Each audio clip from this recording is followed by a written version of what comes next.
Reality leaves much to the imagination. John Lennon.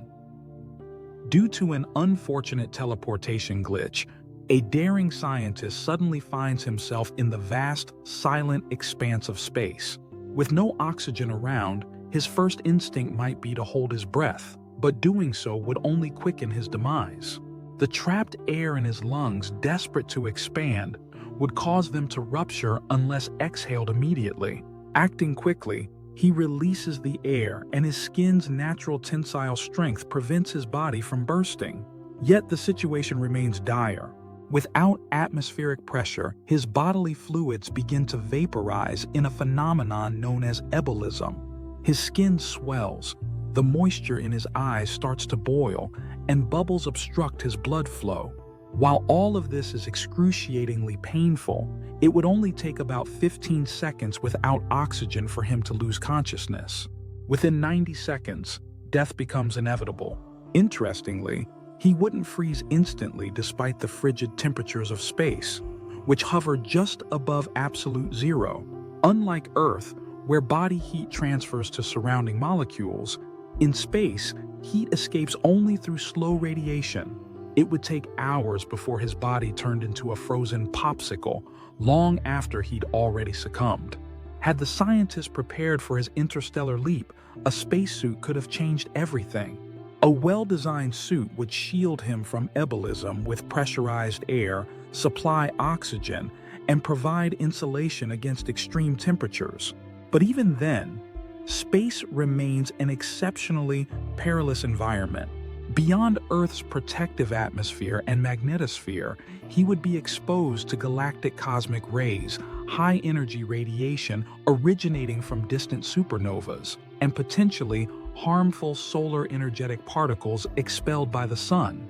Despite the suit's advanced design, these forms of ionizing radiation would penetrate with ease, damaging his DNA and heightening his risk of cancer. Now, imagine our scientist wasn't so reckless.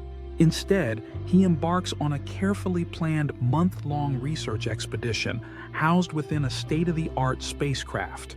The structure safeguards him from low air pressure, freezing temperatures, and some radiation. Still, the journey isn't without its challenges.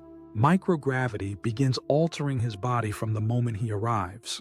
His blood and cerebrospinal fluid redistribute, sending about half a gallon of fluid toward his upper body. Over time, this swelling affects his brain and optic nerves, leading to vision problems and pressure on his pituitary gland. Meanwhile, his muscles and bones, no longer needing to resist gravity, start to deteriorate. This degradation releases calcium into his bloodstream, raising the risk of painful kidney stones.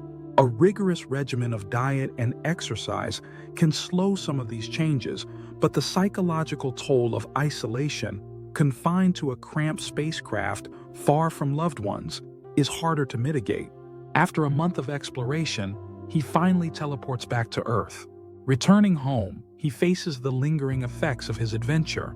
Gravity makes standing a challenge as his fluids slowly redistribute. Muscle strength takes months to rebuild, bone density even longer, at least a year. His vision may take years to recover and might never fully return to normal. While space travel offers unparalleled opportunities for discovery, it also leaves a significant imprint on human health. There's still much to learn about its long-term effects.